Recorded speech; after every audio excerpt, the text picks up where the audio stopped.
Say, Shepard, you didn't happen to find any of my engineers, did you? Not yet. Can you think of anything that would help me find See if them? you can tap into our transmit. Take care of yourself. Be well, Shepard.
Warning. Approaching operational boundary limits. Recall.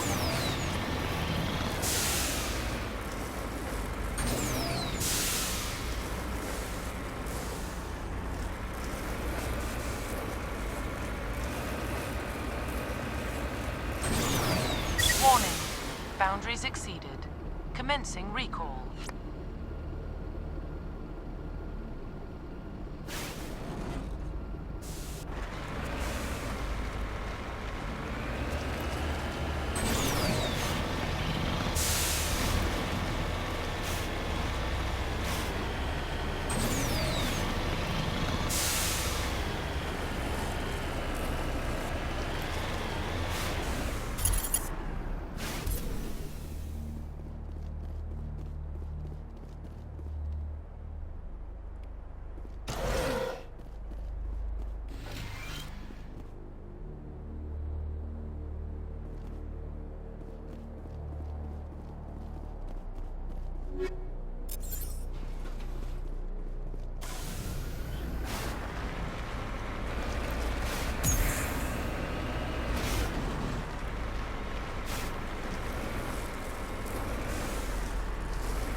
Heading out.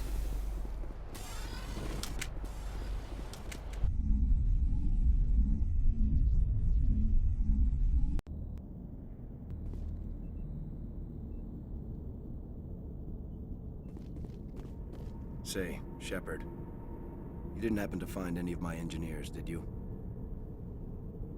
Yes, all of them. Their bodies, anyway. Oh, I see. Well then, I guess it's better than not knowing. Take care of yourself. Be well, Shepard. We owe you.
Commander, urgent message from Alliance Command coming in.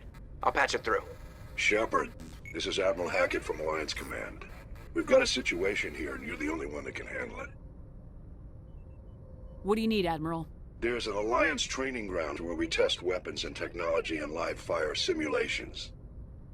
One of the VIs we use to simulate enemy tactics in the drills is no longer responding to our override commands. It's gone rogue. Are you telling me this computer is thinking on its own? We're not stupid, Shepard. This is a virtual intelligence, not a true AI.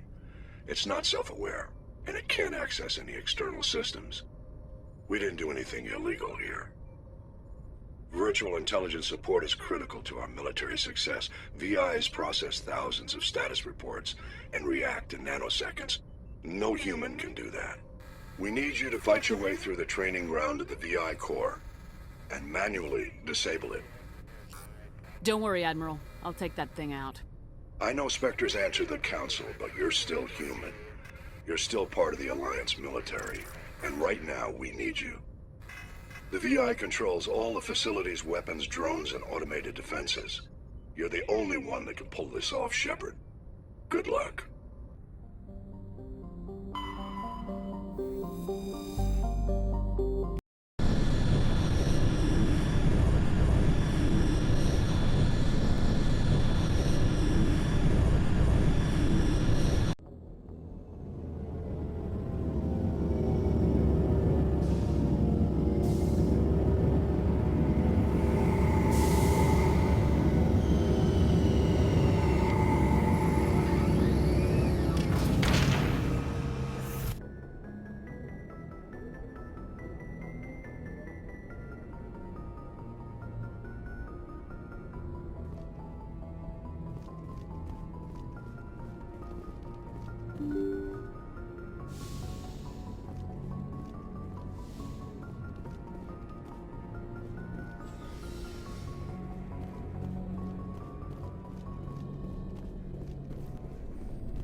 Hey, Commander, you know that Quarian, Tali? She's been spending all her time down here asking me about our engines. I'll tell her to leave you alone. What? No, she's amazing. I wish my guys were half as smart as she is. Give her a month on board and she'll know more about our engines than I do. She's got a real knack for technology, that one. I can see why you wanted her to come along. I figured she'd be a real asset to the team. You got an eye for Tali, Commander, but I'm guessing that's not why you came down here. I want to know more about the Normandy. She's the best ship I've ever served on, probably the fastest vessel ever designed. And she's the only one using the new Tantalus drive core. What's so special about the Tantalus drive core? Proportionally, it's about twice the size of any other vessel. Not only are we faster, we can run at FTL speeds longer before we have to discharge the core. Fill me in on the IES stealth system. How does it work exactly? You can't hide a ship out in space. They emit too much heat and radiation, too easy for sensors to pick them up, unless you find a way to capture those emissions. So our stealth systems trap the energy we give off in storage sinks built into the ship itself. No emissions to give away our location. Eventually the sinks have to be vented. More than a few hours silent running and they overheat. Cook us inside our own hull. There's no way for anyone to detect us? A visual scan can still pick us up. Anyone looking out a window can see us plain as day. But you have to be pretty close to get an actual visual out in space. Most vessels rely on scanners. As long as the stealth systems are engaged, they can't see us. Not unless we accelerate to FTL speeds. Why doesn't it work with faster-than-light travel? Cranking up to FTL blue shifts our emissions, pushes them into frequencies too high to capture in the sinks. As soon as we make the jump, it's like setting off a flare. Sensors can pick up our location whenever we enter or exit FTL flight, but for short-range missions, our stealth systems are amazing, and we've got the only one. Carry on, Adams. Aye, aye, Commander.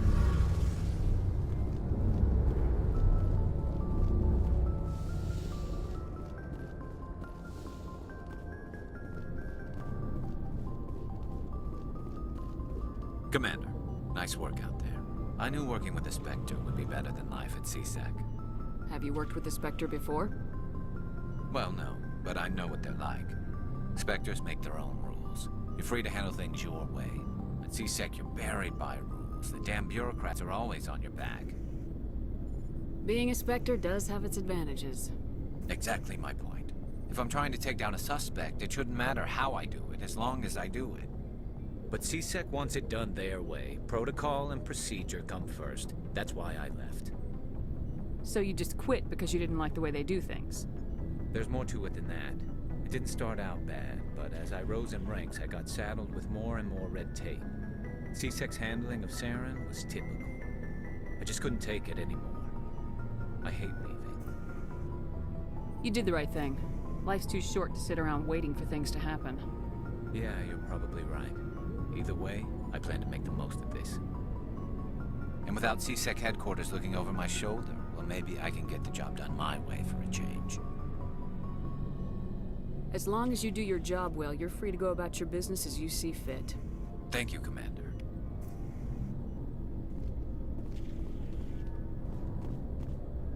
Shepard, what can I do for you? What's your story, Rex? There's no story. Go ask the Quarian if you want stories. You Krogans live for centuries. Don't tell me you haven't had a few interesting adventures. Well, there was this one time the Turians almost wiped out our entire race. That was fun. I heard about that. You know, they almost did the same to us. It's not the same. It seems pretty much the same to me. So your people were infected with a genetic mutation? An infection that makes only a few in 1,000 children survive birth? And I suppose it's destroying your entire species? You're still here. Can't be all that bad. I don't expect you to understand, but don't compare humanity's fate with the Krogan. I was just making conversation. I wasn't trying to upset you. Your ignorance doesn't upset me, Shepard. As for the Krogan, I gave up on them long ago. The genophage infected us, but it's not what's killing us. Are your people really dying? We're sure not getting any stronger. We're too spread out. None of us are interested in staying in our own system. Lots of species have left their homes and prospered. But they go to colonize new worlds. We're not settlers. We're warriors. We want to fight. So we leave. Hire ourselves out. And most of us never go back. What can you tell me about the genophage? Ask the Solarians if you want details. They made it. All I know, it makes breeding nearly impossible. Thousands die in stillbirth, and most never get that far. Every Krogan is infected. Every one. And no one's rushing to find a cure. Why don't the Krogan try to find a cure? When was the last time you saw a Krogan scientist? Ask a Krogan. Would he rather find a cure for the genophage or fight for credits? He'll choose fighting every time. It's just who we are, Shepard. I can't change that. Nobody can. So long, Rex. Shepard.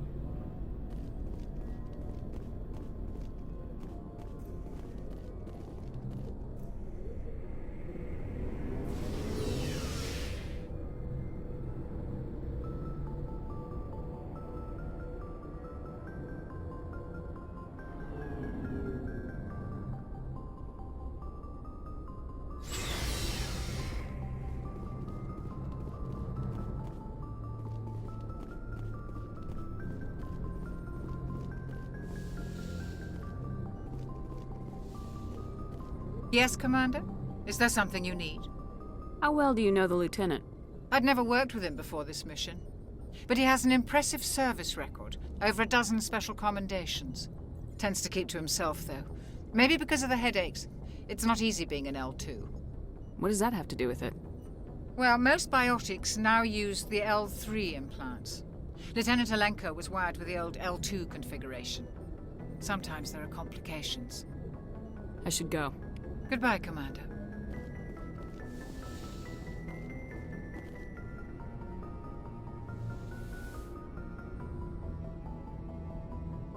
I never properly thanked you for saving me from the Geth, Commander.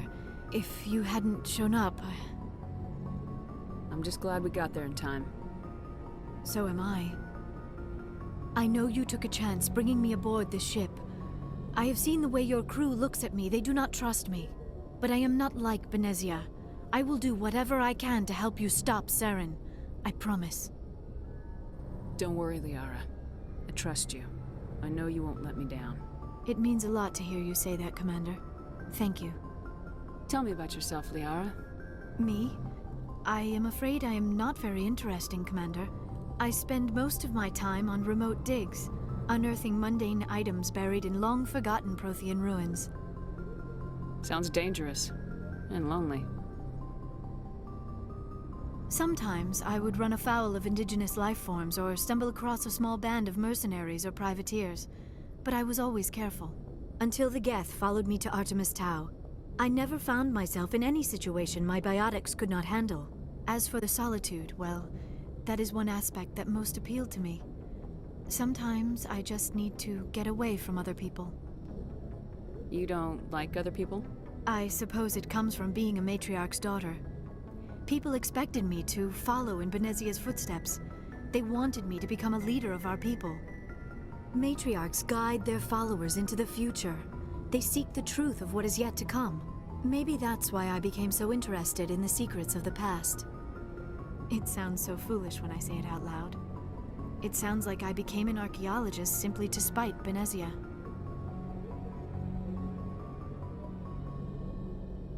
All children rebel against their parents. It's a natural part of growing up.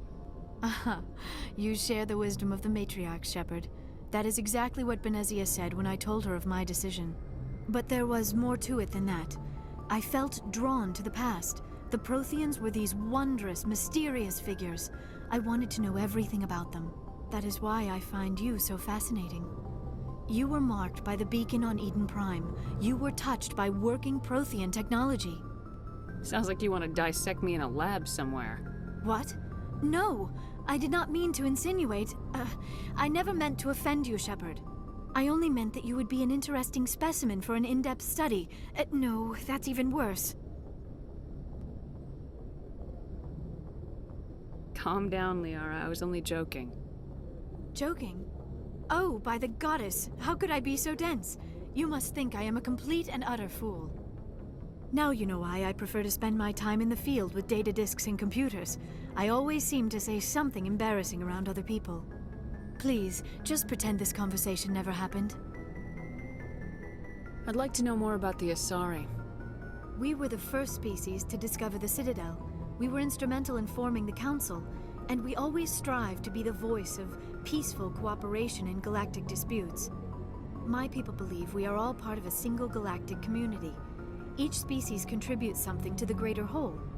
Although we seek to understand other species, it seems few of them seek to understand us. The galaxy is filled with rumors and misinformation about my people. Like what? Most of the inaccuracies are centered around our mating rituals. My species is monogendered. Male and female have no real meaning for us. We still require a partner to reproduce. This second parent, however, may be of any species and any gender. I don't understand. Your species can mate with anyone? Mating is not quite the proper term, not as you understand it. Physical contact may or may not be involved, but it is not an essential element of the union. The true connection is mental. Our physiology allows us to meld with other beings. We can touch the very depths of their minds. We explore the genetic memory of their species. We share the most basic elements of their individual and racial identities. We then pass these traits on to our daughters. It is how we learn to grow as a species and how we develop a greater understanding of other races. What happens to your partner after the union? Every relationship is different. Some unions are a single encounter with both parents parting ways afterwards. Others can be more long-term. Sometimes an Asari and her partner will stay together for many decades. You Asari live for 1,000 years. What happens when your partner dies? Few sapient species live as long as my kind. We have learned to take a philosophical approach to our unions. We do not focus on the inevitable loss of our partners. Instead, we enjoy the time we spend with them. And even after they're gone, a part of them lives on in us.